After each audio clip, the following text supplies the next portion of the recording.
네, 안녕하세요. 지형은 목사입니다. 오늘 제가 목회신학연구원 열린 특강에서 강의할 제목은 코로나 시대 한국교회의 역할과 사명이라는 제목입니다. 먼저 제가 한번 기도하고 그리고 제 강의 시작하겠습니다. 하나님 아버지, 한국 사회 또 한국 교회뿐 아니라 오늘날 21세기의 인류, 세계 모든 각 나라 또 오늘날의 공교회가 코로나19 상황에서 어려움을 겪으며 주님의 뜻이 무엇인지 깊이 묵상하고 있습니다. 하나님께서 목회신학연구원의 열린 특강 오늘의 주제, 부족한 제가 그동안 생각하고 또 연구하고 또 고민한 것, 이 강의를 통해 전하려고 합니다. 하나님께서 이 모든 강의와 진행되는 모든 작동 방식 이끌어 주옵소서. 예수 그리스도 이름으로 감사하며 기도 올립니다. 아멘. 이 강의가 2시 45분까지 그렇게 제 강의, 제 발제가 끝나고요. 그리고 오늘 이 강좌가 우리 인터넷 생중계로 진행이 되는데요. 여러분들이 들으시면서 어떤 그 질문도 좋습니다. 질문이 있으시면 우리 질문을 인터넷으로 그렇게 주시면 강의 보조하는 팀들이 그 질문들을 저한테 전달을 할 거예요. 그러면 제가 2시 45분까지 강의하고 그리고 남은 15분은 질문에 대해서 제가 아는 만큼 또 제 생각을 답변을 드리겠습니다. 이 강의의 내용은 이미 드린 원고를 중심으로 제가 진행합니다. 그리고 드린 원고는 얼마 전이죠. 2020년 7월 30일에 제가 했던 발제입니다. 장로회 신학대학교 세계교회 협력센터에서 기아 대책에서 주관하는 에클레시아 데이 행사가 있었어요. 거기에서 제가 같은 제목으로 발제한 원고입니다. 이 원고를 기반으로 해서 제가 또 읽기도 하면서 그러면서 제가 강의를 진행하겠습니다. 강의의 초점이 두 가지입니다. 첫째가 코로나19, 코비드19, 그리고 두 번째는 한국교회. 두 가지가 강의의 소재에서 초점입니다. 말하자면 이 타원형은 이 원의 중심이 두 군데죠. 이제 그런 구도를 생각하시면 되겠습니다. 코로나19에 관한 얘기가 넘쳐나고 있죠. 이와 연관된 관점, 논점, 견해들이 무수하게 많은데, 그런데 그런 얘기들 중에서 지난 6개월이면 별로 길지 않은 시간이잖아요. 근데 지난 6개월 정도의 이 시간에서 이미 폐기된 것, 그리고 그거 완전히 잘못 예상한 거구나, 이런 것들도 적지 않습니다. 그러니까 코로나19 바이러스의 그 정체를 의학적으로 인류가 아직 정확하게 파악하지 못한 것이 가장 큰 원인이죠. 그동안 세계적으로 전염을 일으킨 여러 질병들, 그래서 팬데믹 상황의 질병들이 여럿 있었습니다. 근데 이번 코로나19가 그야말로 미증유의 상황을 일으키고 있습니다. 이 전염병에 대응하는 관점에서 코로나 이후, 코로나가 끝나면 그 이후에 어떻게 될 거냐, 이런 얘기들이 쓰이다가 이제는 코로나와 함께 with 코로나, 이런 얘기가 쓰이죠. 그러니까 이제 계속해서 코로나19의 정체, 이 상황, 진행 추이를 보면서 대처하는 관점이 이제 바뀌고 있는 거예요. 각국의 현실적인 고민이 있습니다. 그러니까 방역 그리고 경제, 먹고 살아야 되잖아요. 근데 이 방역과 경제 두 개가 상충한다, 엇갈린다는 것입니다. 그러니까 방역을 철저히 하면 할수록 경제가 어려워지죠. 아무래도 이동을 제한해야 되고 모임을 제한해야 되고, 그러니까 경제야 사람이 만나고 모이고 물품이 이동하고 사람도 이동해야 경제가 돌아가는 거잖아요. 그러니까 방역과 경제 사이에 이게 상충 현상, 이게 이제 현실적인 고민입니다. 방역을 철저히 할수록 경제가 어려워지죠. 또 경제를 살리려고 하면 방역에 문제가 생깁니다. 효과가 높은 치료제 그리고 백신이 개발되기 전까지는 질병 퇴치, 그러니까 방역하고 먹고 사는 문제, 이거를 어떻게 적절하게 조율조화시키면서 견뎌내느냐, 이게 이제 관건으로 보입니다. 의료 전문가들 얘기들을 이렇게 종합하면 코로나19는 끝나는 건 확실하다. 코로나19 변종에 대한 얘기도 있습니다만, 그런데 그 변종이 현재 백신 개발을 무효로 시킬 만큼 그렇지는 않다는 게 중론인 것 같아요. 코로나19가 그러면 언제 끝날 것인가? 미국하고 유럽, 말하자면 서구 선진국이라고 보통 불리는 그쪽 지역에서는 내년 1, 4분기 정도면은 끝날 걸로 보는 것 같아요. 그리고 중국은 또 자체적으로 백신 개발 최선을 다해서 밀어붙이고 있는데, 중국도 자체적인 백신 개발로 미국이나 유럽하고 비슷하게 내년 1, 4분기면 끝날 걸로 보고, 우리나라는 조금 늦을 걸로들 보는 것 같더라고요. 내년 중반, 또 조금 더 늦으면 내년 3, 4분기 정도면 끝나겠고, 그리고 이제 전 세계적으로 비행기 타고 다 왔다 갔다 하고 그러는데 별 불편이 없이 전 세계적으로 끝나는 것은 2021년 말 정도면 대략 그렇게 끝나지 않을까 하는 예측들을 하고 있는 것 같습니다.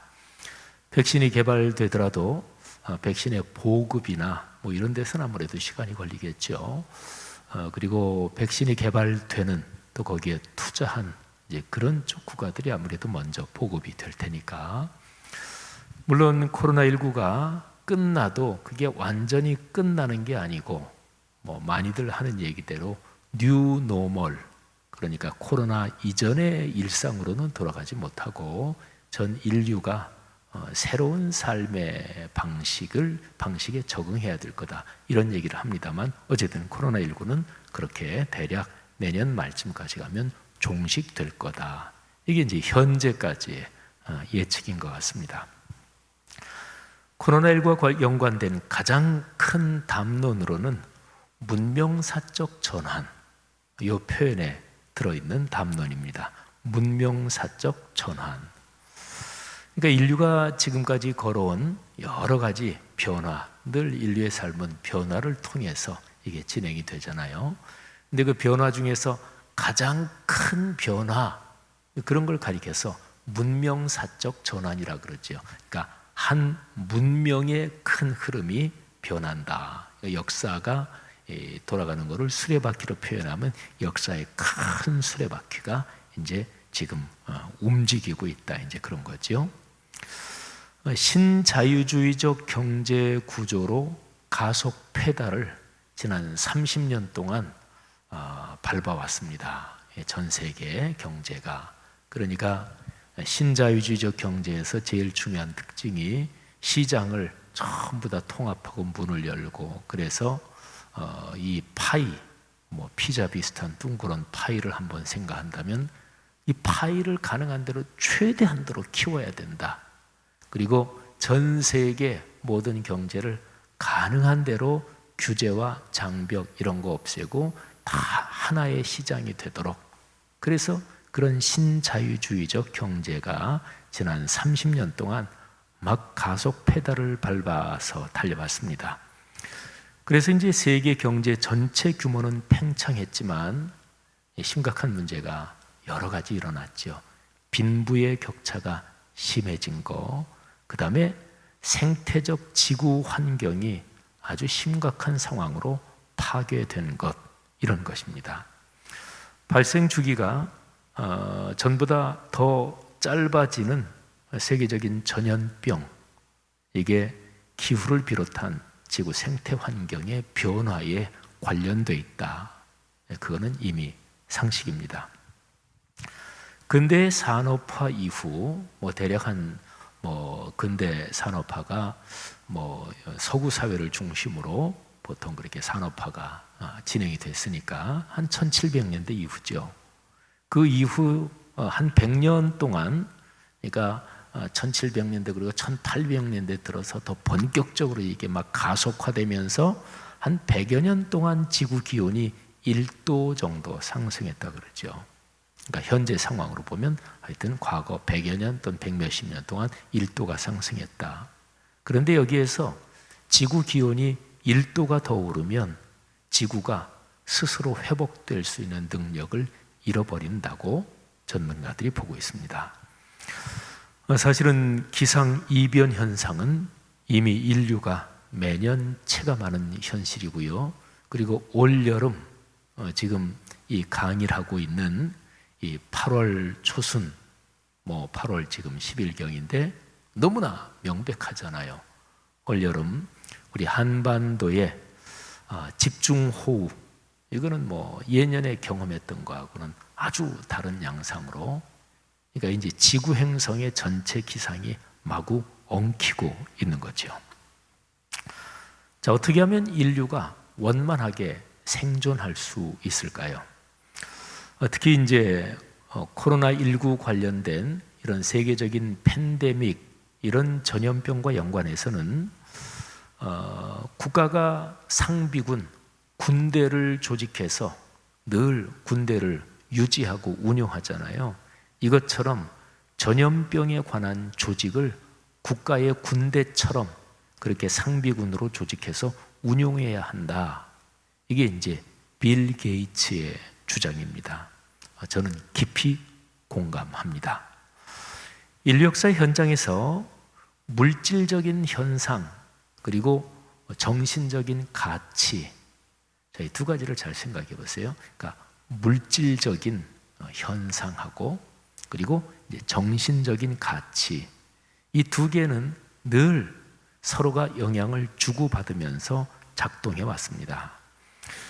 코로나19 팬데믹 상황을 한번 보세요.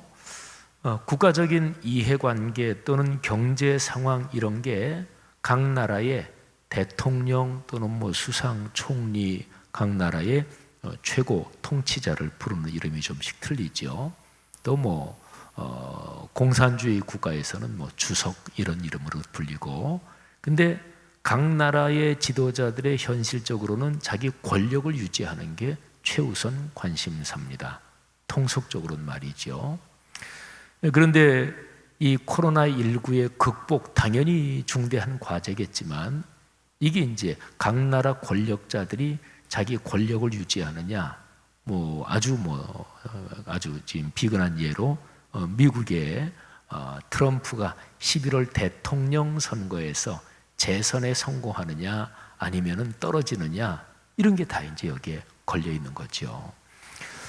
어쨌든 이런 게 이제 현실적인 문제들입니다. 그래서 이 코로나19는 각 나라의 정치 리더들에게는 발등에 떨어진 불이 됐습니다. 정치 지도자로서는 권력의 유지를 위해서 상황 대응적인 처방이 불가피하고요. 그리고 당장 특히 민주주의 국가에서 공산주의 국가도 이거는 피할 수 없는 건데, 일반 국민 대중들의 인기, 인정을 받기 위해서 말하자면 단기적인 대중영합적인 그런 대책을 내놓고 그렇게 진행하는 거, 이게 이제 다반사가 되는 거죠. 포퓰리즘 정책이라는 이제 그런 거죠. 근데 이런 거는 이제 근본적인 해결책이 아니니까 이런 게 문제 해결을 더 어렵게 만들 수도 있습니다. 자, 이런 상황에서 이제 정신적인 가치가 이게 이제 손상될 수 있다. 이게 사실은 아주 위험한 것이지요. 인류 역사에서 근대 이후에 소중한 가치로 정착되어 온 것이 인간의 인격적인 존엄성, 또 민주적 가치, 시민의 권리, 그리고 전 세계에 교통수단이 발달한 것도 있고 또 여러 가지 상황이 있지만 전 세계 문화권들의 교류 그리고 연대, 이런 것들이 심각하게 퇴행할 가능성이 적지 않습니다. 미국의 국무장관을 지냈던 헨리 키신저가 그런 얘기를 했죠. 전 세계의 민주주의가 계몽주의의 가치를 지켜내야 된다.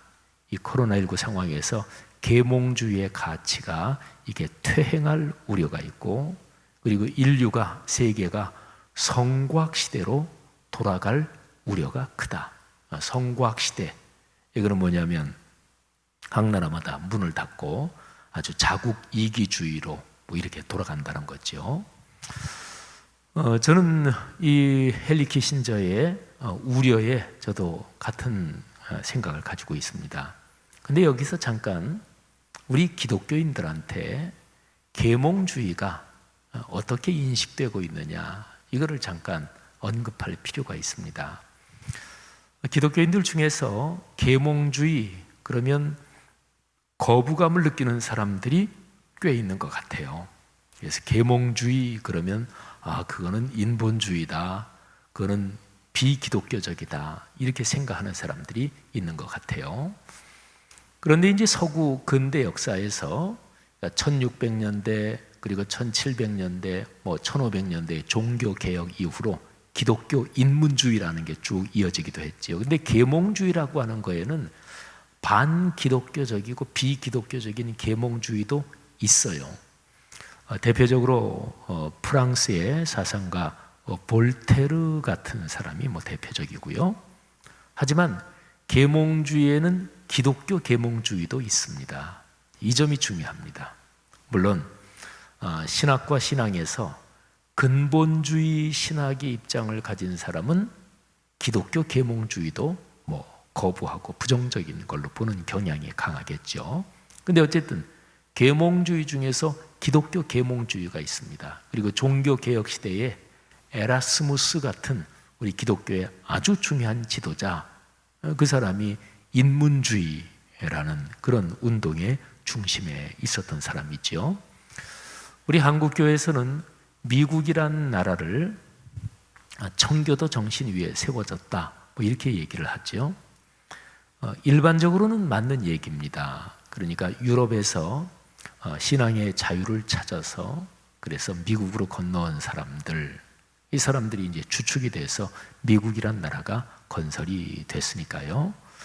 그런데 청교도들이나 아주 신앙이 불타는 열망을 가진 사람들이 새로운 대륙, 이 북아메리카 쪽으로 건너올 때 그 사람들이 원했던 국가는 뭐냐면 성경 말씀이 곧 국가의 법이 되는 언덕 위의 거룩한 나라, 이게 목적이었습니다. 그러면 한번 생각해 보세요. 미국이 제일 처음 건국될 때 성경이 곧 국가의 법이었나요? 그러니까 교회와 국가, 이 두 개가 그냥 하나로 합쳐진 형태로 미국이 건국됐나요? 사실은 청교도들이나 유럽에서 신앙의 뜨거움을 가지고 건너온 사람들은 교회의 법이 말씀인데 66권, 그 성경 말씀이 곧 국가의 법이니까 교회와 국가가 하나의 체계로 돌아가는 사실은 그런 거룩한 사회를 꿈꾸었던 거거든요. 근데 미국이 어떻게 건국됐어요?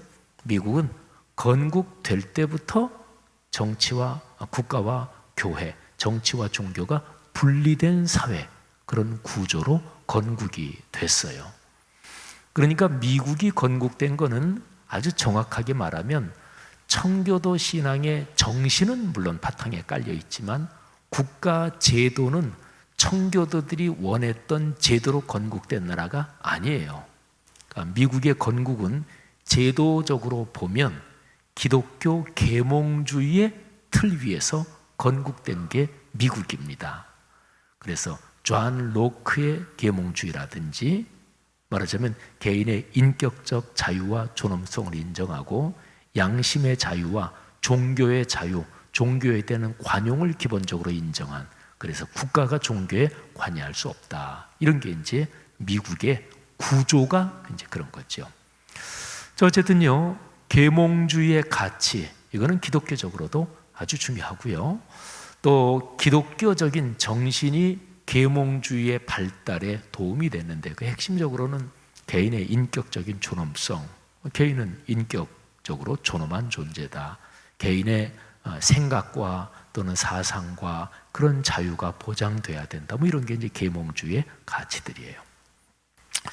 자, 코로나19 상황에서 인류의 삶에 요청되는 구조적인 변화. 자, 그럼 어떤 구조적인 변화가 코로나19와 연관돼서 진행되고 있고 또 더 진행될까요? 아주 구체적인 걸 하나 지적하면 비대면 방식의 확대입니다. 비대면 방식은 사실은 코로나 이전부터 계속해서 논의되어 온 4차 산업혁명, 또는 독일에서는 주로 그거를 인더스트리 4.0 이렇게 부르는데요. 4차 산업혁명 또는 인더스트리 4.0이라는 주제에 코로나 이전부터 계속 그런 얘기 있었잖아요. 거기에 이미 비대면 방식은 이미 포함이 되어 있습니다. 다만 코로나19 상황에서 이 비대면 방식의 뭐 산업이라든지 보통 일상생활에서 거기와 연관된 게 사실은 가속화된 거죠. 그리고 사람 삶의 모든 영역에 명시적으로 중심 주제가 돼버린 거죠. 그러니까 한 2, 3년, 3, 4년 걸려서 이게 비대면 방식의 산업이나 생활 구조가 진행될 거를 그냥 한 몇 개월 만에 이게 확 가속적으로 진행이 된 거죠.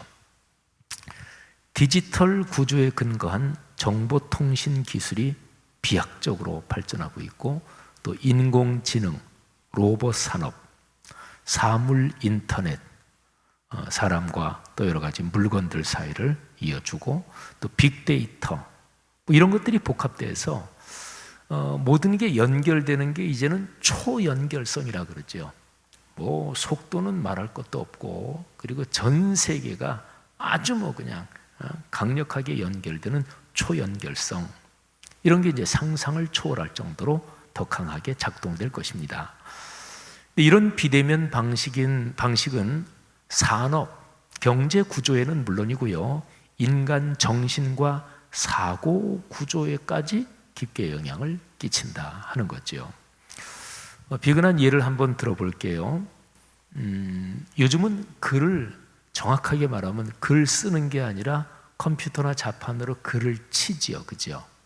이제 저 같은 경우는 학부 그리고 대학원 석사 논문 쓸 때도 저는 원고지에다가 손으로 썼습니다. 대학원 석사 논문도. 그러다가 이제 그 이후에 공부하면서는 계속해서 이제 컴퓨터로 이렇게 바뀌면서 박사학위 할 때는 물론 컴퓨터로 다 했죠. 그러니까 저는 글을 쓰는 시대부터 시작해서 컴퓨터로 글을 치는, 여기에 연결되어 있는 그런 세대죠. 그런데 글 쓰는 거하고 글 치는 거하고는 이게 정신 구조 자체의 변화를 일으킵니다. 그러니까 글을, 펜을 가지고 쓸 때는요, 적어도 이렇게 쓸 때 한 문장은 적어도 머릿속에 다 생각해야 이렇게 쓰죠. 그런데 글을 칠 때, 컴퓨터로 칠 때는 한 문장을 다 생각하지 않습니다. 우선은 떠오르는 거 무조건 치면 돼요. 잘못했으면 금방 고칠 수 있잖아요. 그러니까 글을 쓰는 거하고 글 치는 거하고는 이게 인간의 정신적인 사고 구조에까지 영향을 끼칩니다. 그러니까 비대면 방식의 4차 산업혁명 이런 게 가속화되면서 이제 사람의 정신 구조에까지 영향을 끼칠 거예요. 이런 데서 이제 중요한 것은 우리 기독교 신앙으로서는 예수 그리스도의 복음을 이렇게 변하는 이 시대에 어떻게 재해석해서, 그래서 변증하고 또 전달해야 될 것인가 하는 거지요. 복음의 본질은 변하지 않지만 그 시대 또는 각 문화권에 따라서 그 복음을 그 사람들이 알아듣도록 재해석해서 전해야 됩니다. 그래서 폴 틸릭이라는 신학자가 그런 얘기를 했죠. 신학의 기능은 복음을 각 시대에 맞게 재해석한 일이다. 뭐 이런 게 유명한 말이잖아요. 자, 지금까지가 이제 오늘 발제의 두 가지 초점 중에서 코로나19에 대해서 말씀을 드렸습니다. 자, 이제 두 번째 초점입니다. 한국교회. 이게 더 중요하죠. 코로나19와 관련된 전체적인 상황에서 한국교회는 어떻게 대처해야 하는 것입니까? 한국교회가 자기 자신에 관련된 문제를 대처할 뿐 아니라 더 나아가서 우리 사회 그리고 오늘날의 세계에서 어떤 역할을 또 해야 되잖아요. 그 역할은 무엇입니까? 이런 거죠. 근데 이와 연관해서 좀 직선적으로 아픈 질문이지만 직선적으로 던질 질문이 있습니다. 한국 교회가 자신에게 닥친 쉽지 않은 상황에 대처하면서 이를 넘어서서 오늘날의 사회에서 어떤 역할을 논할 정도로 역량이 있는가? 한국 교회가 그런 역량이 있는가 하는 질문입니다. 한국 교회는 코로나19 이전까지 계속해서 자정 능력이 부족하다, 자정 능력이 상실됐다, 이런 거를 뼈저리게 경험했잖아요. 그러니까 코로나19라는 재난 상황에서 한국 교회가 안으로는 미자립 교회를 돕고 그리고 밖으로는 사회 취약계층을 상당히 지원하고 이제 그러게 했어요. 그러면서 한국 교회 자체의 병약한 구조가 현장 이슈에서 수면 아래로 잠시 가라앉은 것처럼 보이기는 합니다. 그런데 코로나19가 올해 말 거쳐서 내년 중반까지 또는 3, 4분기까지 이어질 걸로 예상되는데, 근데 이 상황에서 한국 교회가 받을 타격이 어느 정도일지, 또 그런 타격 어려움에 한국 교회가 얼마나 성숙하게 대처할지 사실은 가늠하기가 쉽지 않습니다. 뭐 정확한 분석은 아니고 또 정확하게 무슨 방법으로 통계낸 건 아니지만 한국 교회 숫자가 한 6만 개가 좀 넘죠. 근데 그 중에서 코로나19 종식될 때까지 이 기간 동안의 타격으로 한 10,000개 정도는 문을 닫을 거다. 뭐 이렇게도 보죠. 올해 말 2020년 연말 되면 각 개별 교회마다 다 이제 예산 재정 결산을 하잖아요. 그런데 예년에 비해서 뭐 큰 틀로 평균적으로 보면 20%에서 30% 정도는 재정이 축소될 걸로 그렇게들 예상을 하죠. 지금이 8월인데 9월에 한국교회 교단들이 제일 많이 총회를 하죠. 9월 총회에서 교단들의 총회 예산이 축소될 것은 뻔하고요. 총회 예산의 축소와 더불어서 그 총회들의 사업도 이제 위축될 것이 분명하겠죠. 한국 교회 재정 이 생태계를 보면 재정 생태계에서 중심이 개교회 현장교회입니다. 현장교회가 그렇게 축소되니까 그 현장교회 재정 축소하고 연관해서 이 연쇄 반응이 현장교회와 연관된 한국 기독교 전체로 파급될 것입니다. 개별 교회 중에서 목회자 숫자 축소할 테고요. 또 신학교 지원하는 신학생 수는 지금 사회적인 기독교에 대한 비판적인 뭐 생각 때문에도 그렇고 등등해서 신학교 지원자들 수가 감소될 거고, 해외 선교사들에 대한 지원 또는 국내의 기독교 단체들 NGO 뭐 이런 데 대한 지원이 이미 감소되고 있고, 올해 연말에 재정 결산하고 그리고 내년도 예산 세울 때는 뭐 줄 거는 뻔합니다. 하여간 시장말로 하면 한국 교회와 연관해서 한국 교회가 코로나19 상황에서 어떤 역할을 해야 되고 사명이 무엇이냐, 이거를 논하기에는 한국 교회가 제 코가 석자입니다. 참 힘든 상황이죠. 자, 제 코가 석자인 한국 교회가 시급하게 대처해야 될 문제들이 많습니다. 비대면 방식의 사역에 관한 여러 가지 논의와 대책이 시급합니다. 당장 모이지 못하는 상황에서 구역 또는 소그룹 비대면 방식으로 어떻게 하나, 또 또 올여름 성경학교도 비대면 방식으로 진행하는 교회들이 많잖아요. 제가 목회하는 성락성결교회도 여름 성경학교를 비대면 방식으로 지금 다 진행하고 있습니다. 여러 가지 논란이 있지만 온라인 예배를 피할 수 없다고 보이고요.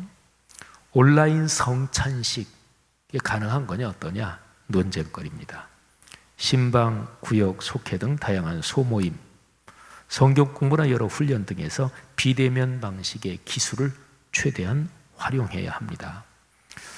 코로나19 상황에서 모이는 구조 없이 아예 온라인으로만 모든 교회사에게 진행되는 온라인 교회가 등장해서 활성화될 것인지 이미 온라인 교회를 대놓고 표방하고 지금 시작한 교회들도 있어요.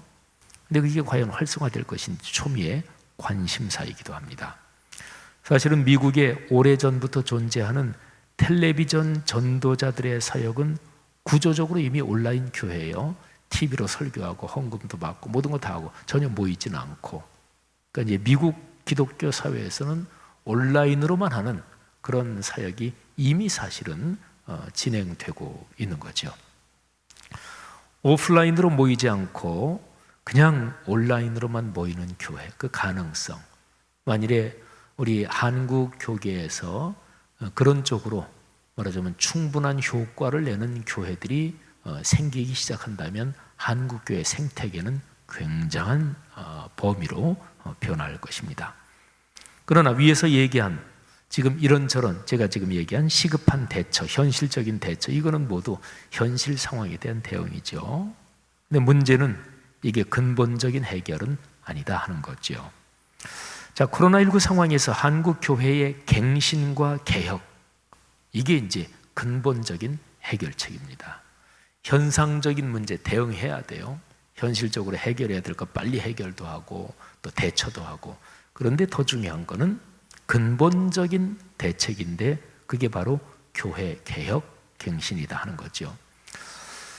현재의 병약한 상태에서 한국 교회가 어떤 역할과 사명을 제대로 감당하지 못할 것은 누가 생각해도 저는 뻔하다고 봅니다. 하나님의 일을 한다고 하면서 오히려 하나님의 이름을 욕되게 하는 일이 더 많을 것입니다. 코로나19 상황에서 깊이 기도하며 묵상하는 사람들이 하나님의 섭리에 관하여 통찰력 있는 여러 가지 견해를 내놓고 있습니다. 그중 하나가 코로나19는 하나님께서 한국 교회에 주신 개혁의 카이로스다. 카이로스, 결정적인 때, 하나님의 섭리적인 은혜가 작동하는 때, 그런 거죠. 저는 이 통찰에 온몸으로 공감합니다. 갱신과 개혁, 뭔가요? 그는 본질로 돌아가서 자아의 지금 상태를 성찰하고 그럼으로써 미래를 전망하는 것, 이게 갱신과 개혁이라고 얘기할 수 있습니다. 자, 기독교 신앙의 본질은 성경의 가르침에 있죠. 시대의 흐름과 정신적 변화에 서로 변화, 시대 흐름과 정신적 변화, 이 점에서 서로 맞물려 있는 역사적인 두 가지 운동이 있어요. 르네상스, 그리고 15세기의 종교개혁. 르네상스는 14세기 정도에 발생하고, 종교개혁, 루터의 종교개혁, 요거는 16세기지만 사실은 15세기에 이미 이 종교개혁은 작동하고 있었는데요. 근데 르네상스하고 종교개혁의 이 변혁 구조는 똑같습니다. 구조가 같아요. 그러니까 시원의 셈으로, 근원적인 원천의 셈으로 돌아가자 하는 것입니다. 라틴어로 표현하면 아트 폰테스, 폰테스는 셈, 근원이라는 말이고, 아트, AD, 이거는 영어로 말하면 to 어디로, 아트 폰테스, 그러니까 근원으로 돌아가자. 근데 이 르네상스와 종교개혁, 이 거대한 두 가지 운동이 돌아가려는 지점은 서로 달랐습니다. 르네상스는 그리스 문화, 거기가 돌아가려는 지점이었고, 종교개혁은 성경, 성서, 그리고 초대교회, 여기였죠. 자, 그동안 한국교회가 갱신돼야 한다, 이런 외침이 무수히 많았지만 현실적으로는 별 효과를 보지 못했습니다. 교회 연합기관이나 신학교 및 교단 이런 상황을 보면 오히려 악화됐습니다. 그런데 코로나19로 새로운 상황이 열린 거예요. 대면 방식으로 모이기 힘든 상황에서 공예배를 제외한 교회의 많은 행사가 중단될 수밖에 없었습니다. 국가의 방역 당국에서 지난 얼마 전에 2주간 동안은 아예 행정명령으로 전국의 교회에 정기 예배 외에 모든 소모임을 아예 행정명령으로 2주간 동안은 금지하기도 했지요. 근데 방역 당국의 그런 2주간의 금지, 그 다른 기간에도 이런저런 사정으로 자유롭게 모이지 못하고 정규 예배 위주로 모일 수밖에 없죠. 이것이 하나님께서 주신 기회라고 저는 보는 거예요. 기독교 신앙의 중심이 뭐지요? 삼위일체 하나님을 경배하고 높이는 예배가 중심이죠. 예배에서 하나님의 임재와 현존을 체험하고 거기서 받은 깨달음대로 다시 예배의 자리에 모일 때까지 예배의 정신으로 흩어져서 사는 거죠. 흩어져서 사는 그 삶을 흩어지는 예배라고 부르기도 하고 일상의 예배 또는 흩어지는 교회라고도 부르죠. 근원적인 뜻으로 말하면 그게 선교예요. 그러니까 하나님 앞에 한 시공간에 모여서 드리는 게 예배고, 그리고 예배 끝나고 밖으로 흩어지는 건 선교고, 다시 예배, 그러니까 예배, 선교, 이 두 가지가 계속해서 선순환이 돼야 되는 거죠. 그래서 예배와 선교는 뗄 수 없이 연결됩니다. 예배는 선교로 드러나고 선교는 예배에서 동력을 얻습니다. 그러니까 예배와 선교는 하나입니다. 이게 이제 기독교 신앙의 본질입니다. 코로나19 상황이 한국교회가 그동안 해온 수많은 사역이 이 본질에 얼마나 부합했는지 깊이 성찰할 기회를 주고 있는 거예요. 자, 제가 행사라는 요 단어, 요 표현으로 예배와 대치되는 한국교회 사역을 한번 생각해 보겠습니다. 그러니까 예배 외에 수많은 사역들이 참된 의미의 선교가 되지 못하면 그런 경우 그런 일들은 단지 인간적인 만족을 위한 행사로 변질돼 버린다. 이제 그런 의미에서 행사라는 단어를 제가 한번 써볼게요. 그동안 한국교회가 해왔던 수많은 행사들이 어떤 의미를 갖고 있습니까? 그 행사들을 통해서 그리스도인들의 성품이 예수 그리스도를 닮아갔나요? 나는 죽고 그리스도가 살게 되었나요? 복음이 전파되었습니까? 주님의 이름이 높임을 받았습니까? 혹시 행사를 주관하는 사람들의 성취욕이 앞선 것은 아닙니까? 교회 행사가 그 중심 인물들의 명예를 높이는 수단은 아니었습니까? 그리스도의 십자가는 보이지도 않는 행사는 아니었습니까? 예수 그리스도를 알지 못하는 사람들에게 복음을 전하는 것은 저 뒷전이고 교인들끼리만 즐거운 찻잔 속의 행사 또는 그들만의 리그는 아니었습니까? 열정적인 전도, 마땅한 일인데 그 전도의 목적이 우리 교회의 교세를 더 크게 만들려는 게 최종 목적이다. 그러면 하나님의 이름을 이용해 먹는 거 아닙니까? 저 같은 목회자 입장으로 헌신적으로 목회에 최선을 다하는 것 마땅하지요. 그런데 그 목적이 목회자 개인의 성공, 목회자 개인이 목회에서 더 큰 교회, 더 많은 신자를 끌어모으는 것, 그게 최종 목적이라면 그런 목회적인 열정은 하나님 앞에서 사악한 죄가 아닙니까? 제가 여러 가지 상황을 의문문으로, 질문형으로 표현했지만 한국교회는 이런 죄들을 수없이 저질러 왔습니다. 오늘날 우리가 사는 코로나19 시대는 하나님이 주신 카이로스의 시간, 카이로스의 기회입니다. 자, 현상이 어떤가요? 많은 그리스도인이 하나님의 사랑을 확신하지 못하고 있습니다. 세상은 세속적인 욕망에 더 물들어가고 있습니다. 하나님 말씀의 약속을 붙잡고 걸어온 그리스도인들 중에서도 실망하고 절망하는 사람들이 적지 않습니다. 그런데 바로 이런 상황이 하나님이 주신 기회라고 보는 거죠. 하나님의 사랑이 지금도 작동하고 있다는 것을 자신의 삶으로 증언하는 사람들이 일어날 때입니다.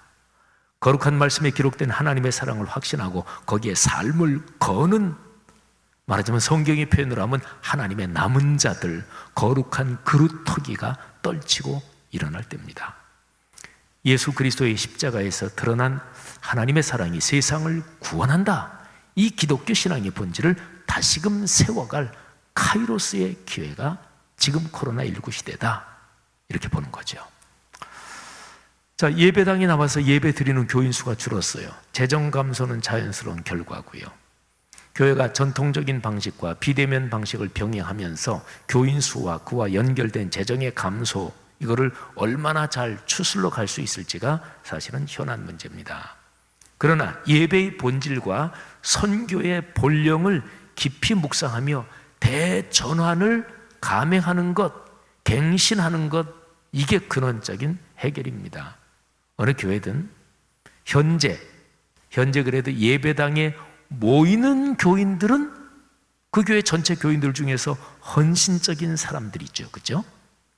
바로 이들을 중심으로 하향 평준화된 한국 교회의 목회 정책과 사역 방향을 전환해야 합니다. 일반 종교 심리를 이용해서 이기적인 기복주의와 성공주의에 초점을 맞추는 한국 교회의 행태를 극복해야 합니다. 일반 사회 용어를 차용하면 포퓰리즘, 그 대중에 영합하는 목회 말입니다. 물량적인 성장을 목표로 삼고 사회과학과 집단심리를 고도의 기술로 활용해 먹는, 거기에서 돌이켜야 합니다. 성경에 근거한 특별 계시의 핵심 가치를 중심으로 교회, 사역, 이 구조를 재구조해야 합니다. 이런 바탕에 서서 교회는 사회적으로 4가지 일반 계시 또는 일반 은총의 가치를 이끌어가야 합니다. 그 4가지는 첫째가 인도적 인륜도덕, 두 번째가 생태적 환경윤리, 세 번째가 법치의 민주주의, 그리고 네 번째가 상생의 시장경제입니다. 자, 교회 갱신이 시급하고 가능합니다. 자, 시급한 것은 내년 말쯤 3, 4분기나 말쯤 돼서 코로나19 상황이 이제 마무리가 될 텐데, 그러면 보나 안 보나 많은 교회들이 옛날 행태로 되도록 할 것입니다. 그래서 시급해요. 코로나19 상황이 끝나기 전에 교회 갱신의 중요한 동력이 발동은 걸려야 합니다. 발동은 적어도 걸려야 한다, 그런 거죠. 자, 교회 갱신이 가능하냐? 예, 가능하다고 봅니다. 한국 교회의 비성서적 행태를 거부하는 교회 안팎의 힘이 상당한 수위에 올랐기 때문에 그렇습니다. 교회 내부적으로, 한국교회 내부적으로 가난한 신자들 무지무지하게 많죠. 사회적으로 교회에 대한 비판이 아주 날카롭고 막 뼈 아프지요. 교회에 대한 비판은 밖에만 있는 것도 아니고요. 상당한 수위로 현재 교회의 행태에 대한 비판 또는 거부감이 올라있기 때문에 그게 이제 갱신이 가능한 하나의 힘이고요. 그리고 두 번째 특별히 중요한 거는 갱신을 하나님께서 원하고 계시다 하는 거죠.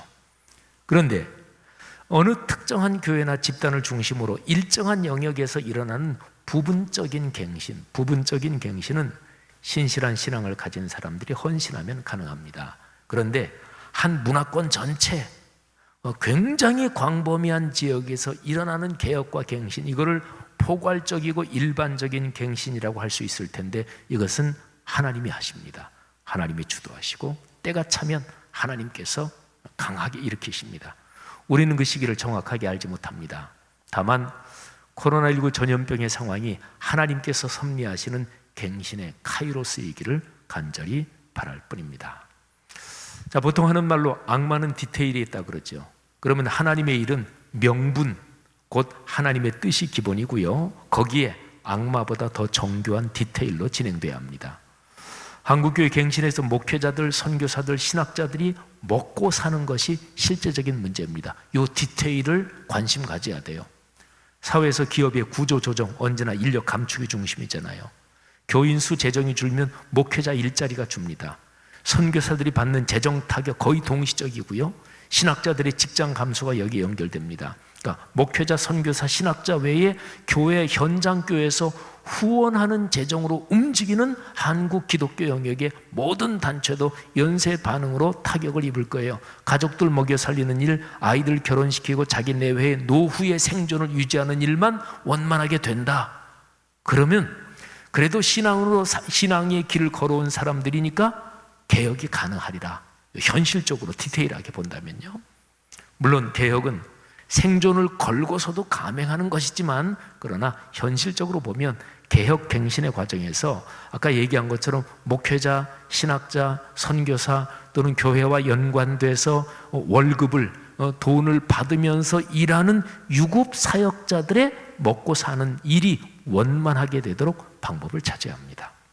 자신과 가족의 생계가 걸린 사람들, 목회자를 비롯한 유급 기독교 사역자들이 어떤 방식으로 먹고 사는 문제를 해결해야 될지 모색해야 한다는 거죠. 미국 선거에서 유명해진 말이 있습니다. 바보야, 문제는 경제야. 선거와 연관해서 정책 명분 별 얘기를 다 해도 결국 현실의 경제 상황이 당락을 결정한다는 말이지요. 오늘날의 교회와 그리스도인이 기독교 신앙의 본질로 돌아가서 교회를 갱신해야 한다. 이 일에 이 표현을 적용하면 이렇게 말할 수 있습니다. 바보야, 문제는 예배야. 그렇습니다.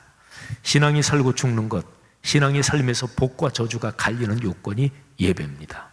공예배의 자리를 소중히 여기고 예배의 자리를 지키는 일이 심장입니다. 예배와 연관해서는요, 목회자, 선교사, 신학자, 다양한 기독교 사역자 등이 예외가 없습니다. 이들 모두는 목사, 선교사, 신학자이기 이전의 그리스도인이죠. 그리스도인이라는 점이 신앙인의 본질입니다. 하나님께서 지도자로 세우신 이들이 먼저 참된 예배를 회복하면 한국교회는 새로워질 수 있습니다. 한국교회는 예배와 선교를 중심한 갱신으로서 제 역할과 사명을 감당할 수 있을 것입니다. 영과 진리로 드리는 참된 예배에서 하늘과 땅의 거룩한 복과 힘이 한국교회에 넉넉히 흐르기를 바랍니다. 한국교회를 통하여 오늘날의 우리 사회와 세계로 큰 강물이 되어 그 복과 힘이 넘치고 그렇게 흘러가기를 간절히 기도합니다. 네, 감사합니다. 제 강의는 이걸로 마치고 질문 제가 받아서 답변을 드리도록 하겠습니다. 제가 두 가지 들어온 질문에 대해서 답변을 하겠습니다. 제가 먼저 질문을 읽어드리겠습니다. 코로나 시대를 맞이하여 한국 사회와 교회는 많은 변화를 겪고 있습니다. 특히 사회에서 유흥산업과 오락산업과 요식산업이 어렵게 되었습니다. 교회에서도 대규모 수련회나 성경학교 그리고 야유회가 사라졌습니다. 이러한 상황은 한국 교회가 경건주의 신앙으로 돌아갈 수 있는 좋은 계기로 선용할 수 있다고 생각하시나요? 이게 첫 번째 질문이고요. 두 번째 질문은 목사님께서는 코로나 상황을 사중복음의 신유의 관점에서 접근하시나요? 아니면 재림의 관점에서 접근하시나요? 자, 첫 번째 질문부터 제가 말씀드리면 코로나 상황에서 한국 사회 교회에서 여기 질문처럼 모이는, 접촉하고 대면하는 그런 것들이 이제 전반적으로 다 어려워졌죠. 그러니까 일반 산업에서도 만나고 모여야 장사가 되는 그런 게 이제 어려워진 거죠. 그런데 이런 상황이 한국 교회가 경건주의 신앙으로 돌아갈 수 있는 계기가 될 수 있느냐? 근데 이제 경건주의 신앙 이 말씀을 해주셨는데, 그러니까 신학적으로 정확하게 말하면 경건주의는 보통 그냥 신앙을 얘기할 때 경건하다. 신앙은 당연히 경건해야 되죠. 경건, 경외, 그 중심은 예배입니다. 근데 그냥 신앙이 경건하다, 하나님을 경외해야 된다 이런 말하고 경건주의하고는 달라요. 경건주의는 교회사적으로 17, 18세기에 있었던 어떤 기독교적인 현상을 경건주의라고 말해요. 경건주의 신앙하면은 몇 가지 특징을 얘기할 수 있어요. 66권 성경, 이 성서의 말씀이 살아 움직여야 그래야 교회가 교회다워지고 그리스도인이 그리스도인다워진다. 이런 거 하고, 또 복음을 세계 땅끝까지 전해야 한다. 우리 개신교 역사에서는 세계 선교가 경건주의 때 시작됐어요. 종교개혁 때는 우리 개신교에서는 세계 선교는 발동이 걸리지 않았어요. 종교개혁, 정통주의, 그리고 뒤에 이어지는 경건주의 시대에서 세계 선교가 발동이 걸렸죠. 가톨릭에서는 종교개혁 그 시기에, 그러니까 가톨릭은 우리 개신교 입장에서는 종교개혁 때문에 가톨릭에서 일어난 개혁운동을 우리는 반동 종교개혁 뭐 이렇게도 번역하는데, 뭐 반동이란 말이 좀 어감이 그렇습니다. 하여튼 반종교개혁, 안티 레포메이션, 가톨릭에서 그런 운동이 일어나요. 근데 가톨릭에서는 그 반종교개혁이 일어나면서 거기에서 세계 선교가 시작됩니다. 가톨릭의 세계 선교는 우리 개신교보다 훨씬 이제 앞섰던 거죠. 거기에서 유명한 예수회의 세계 선교가 시작돼요. 어쨌든 그래서 경건주의의 중요한 몇 가지 특징이 있어요. 근데 경건주의가 물론 그 시대에서 일어난 거니까 1600년대, 1700년대 있었던 경건주의를 오늘날 21세기 한국교회, 한국사회로 그대로 옮겨 심는다. 그거는 넌센스입니다. 뭐 그거는 그 시대에 그 신앙인들이 그렇게 기도하면서 반응을 했던 거죠. 그러니까 1600년대, 1700년대, 17, 18세기를 해석을 해야 돼요. 해석을 분석하고, 그리고 그 관점을 오늘날 우리에게 대입을 해야 돼요. 이게 역사를 공부하는 방식입니다. 그런 식으로 한다고 생각하면 저는 이제 경건주의 신앙에서 가장 본질적인 것을, 그러니까 하나님의 말씀이 살아 움직여야 된다. 복음을 땅끝까지 전해야 된다. 그리고 또 중요한 관점이 모든 그리스도인이 말하자면 하나님의 일을 해야 된다. 뭐 평신도 운동이라고 해도 좋고, 만인사제직, 그게 종교개혁 시대에 재발견됐지만 작동되지는 않았어요. 그게 이제 본격적으로 작동되기 시작한 것은 종교개혁 이후 한 100여 년 후에 일어난 경건주의 운동, 거기에서 이제 작동이 되죠. 요 지금 세 가지를 말씀드렸는데 적어도 요 점으로 말한다면 이거는 기독교의 본질에 속한다고 저는 보고요. 그렇다면 코로나19 상황이 이런 본질적인 점을 다시 회복할 수 있는 어떤 계기가 될 수 있다. 저는 그렇게 생각합니다. 근데 여기 질문하신 분처럼 비대면 구조를 통해서 이런 게 더 강하게 작동될 수 있느냐, 그런 얘기는 아니고요. 기독교의 본질은 역시 이제 만나야 된다고 보는데, 근데 어쨌든 앞으로는 비대면 방식이 강화될 수밖에 없고 교회도 적극적으로 그쪽으로 개발하고 연구할 수밖에 없는데요. 하여튼 뭐 비대면이든 대면이든 코로나19 상황이 기독교의 본질을 회복할 수 있는 하나님이 주신 기회다. 저는 이제 그렇게 보는 거죠. 자, 그다음에 두 번째 질문은요. 제가 질문의 의도를 사실은 잘 이해를 못 하겠어요. 코로나 상황을 사중복음에서 신유의 관점에서 접근하나요? 아니면 재림의 관점에서 접근하나요? 사중복음은 중생, 성결, 신유, 재림 네 가지죠. 그런데 앞에 중생, 성결은 왜 얘기를 안 하셨나 모르겠네. 제 입장에서 얘기한다면 코로나19 상황은 중생, 거듭나는 거, 진짜로 예수 그리스도를 나의 주님으로 영접하는 거, 이거를 다시금 확인할 때고, 그리고 성결, 말씀이 삶이 되는 게 성결이에요. 이 구조를 다시금 강력하게 작동시키는 기회다, 이렇게 봐요. 그러니까 사중복음 중에서는 뭐 중생과 성결의 관점에서 보면 아주 적합하다, 이렇게 보이고요.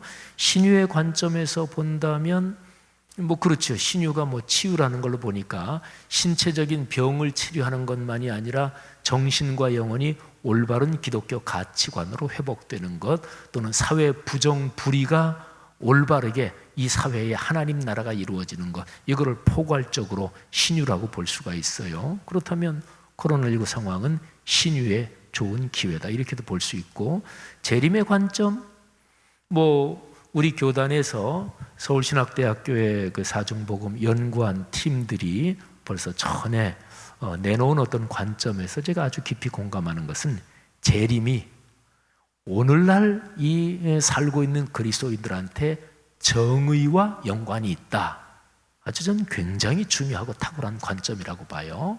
재림은 정의와 연관이 있습니다. 그러니까 예수님이 재림하신다는 것을 분명히 믿으면 지금 내가 생활하면서 사업하고 장사하고 직장 생활하면서 물질적으로 손해를 보더라도 정의롭게 살 수 있는 거죠. 왜? 이게 세상 죽으면 다 끝장이 아니고 예수님이 재림하시고 그리고 예수 그리스도께서 마지막에 모든 것을 판단하시니까. 그러니까 재림은 그리스도인이 지금 사는 이 땅에서 정의롭고 올곧게 살 수 있는 근원이 되는 거다. 이런 관점이 있죠. 뭐 그런 관점에서 보면 재림의 관점도 적용된다고 볼 수가 있고요. 근데 여기 질문하신 분이 사중복음 중에서 신유와 재림 이 두 개를 딱 집어서 신유의 관점에서 보나요? 재림의 관점에서 보나요? 이 신유의 관점과 재림의 관점을 서로 약간 대립시켰는데 제가 질문의 의도를 확실히 모르겠고요.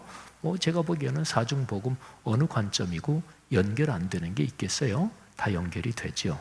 그리고 아까 말씀드린 대로 중생성결, 그리스도인의 자기 정체성을 다시 한번 확고히 하는 거, 그런 면에서 중생성결, 코로나 상황에서 교회가 본질을 회복하는 데 핵심적이고 신유 재림도 마찬가지로 연결이 될 수 있다고 봅니다. 고맙습니다. 또 제가 현장 목회자로서 또 현장에서 목회하면서 살아있는 신학적인 사고 그 끈을 놓지 않으려고 부단히 또 애를 쓰고 몸부림하는 목회자로서 여러분과 함께 영상으로 좋은 대화 또 제 생각을 나눌 수 있어서 참 감사했습니다. 진심으로 감사합니다. 제가 한번 기도하고 모든 강의를 마치도록 하겠습니다. 하나님 아버지, 코로나19 상황에서 목회신학연구원 주관으로 좋은 특강의 기회를 마련했습니다. 감사합니다. 그리고 많이 부족한 사람이 제가 그동안 생각했던 것, 이런 영상 온라인 강좌를 통해서 다른 좋은 분들과 나눌 수 있도록 은혜를 주셔서 감사합니다. 오늘 여기에서 나눈 얘기들, 또 우리 각자 마음속에 하나님께서 주신 생각들 기도로 품고 또 현장에서 헌신하는 행동으로 이어지게 도와 주옵소서. 목회 신학연구원을 하나님이 축복해 주옵소서. 감사합니다. 예수 그리스도 이름으로 기도 올립니다. 아멘.